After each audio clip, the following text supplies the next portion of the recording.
Alors, l'ego, qui est l'ensemble des 4 corps énergétiques et qui est sous-tendu par 2 pierres angulaires. La première, c'est l'unité ou la séparation. La deuxième, l'espoir ou la fatalité. Et là, je vous propose d'expérimenter la création consciente. Nous commencerons par comparer rapidement la création consciente face à l'obligation inconsciente. Exemple d'obligation inconsciente. Tu achètes un produit que tu crois bon pour toi, sans être vraiment conscient que c'est la production de cette chose qui détruit la forêt. Le soja, l'huile de palme, par exemple. Ensuite, la création consciente.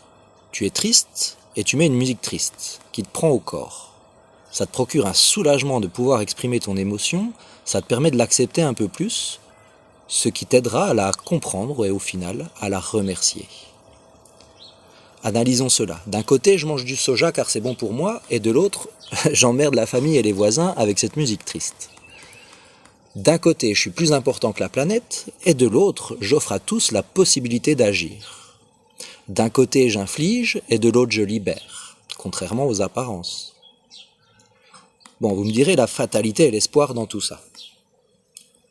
Venons-en aux faits. Alors l'espoir pour le bouffeur de soja, c'est qu'il peut s'alimenter de 1001 merveilles de son environnement local ou proche, et ainsi se libérer de la fatalité de détruire les forêts. Et l'espoir pour le tristounet, c'est qu'il se libère de la fatalité de son émotion, et de ce qui a créé cette émotion en lui. À ton tour de te libérer de ta fatalité. Mais avant, observons que le tristounet mélomane se libère en poursuivant ses actions, à force de chantonner les mêmes refrains, soit par lui-même, soit par les insultes du voisinage, il changera de disque et retrouvera la joie. Tandis que le bouffeur de soja, lui, doit changer son comportement, analyser ses ressources, celles de son environnement et choisir du mieux possible.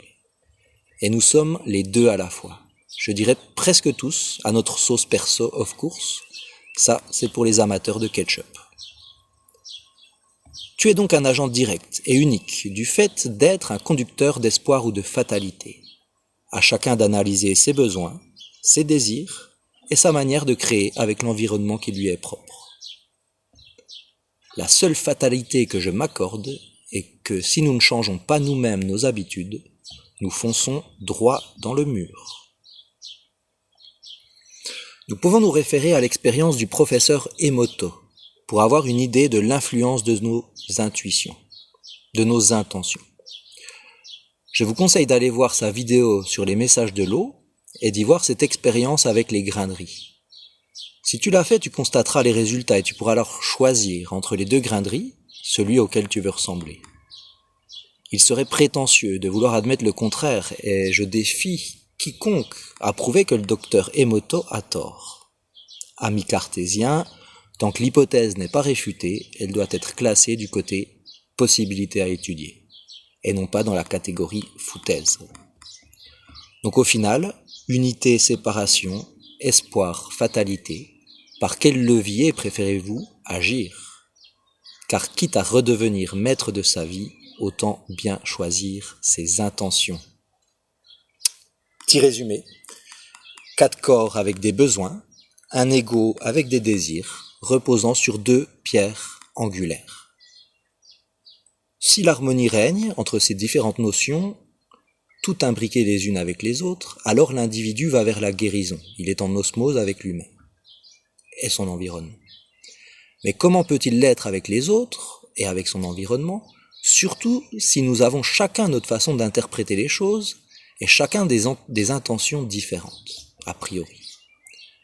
Ce qui nous amène à la question suivante. Quelle énergie permet à l'ego de prendre sa décision afin de diriger nos corps ? Et ce sera le débat de la prochaine vidéo. Reposez-vous bien et n'hésitez pas à partager. Merci.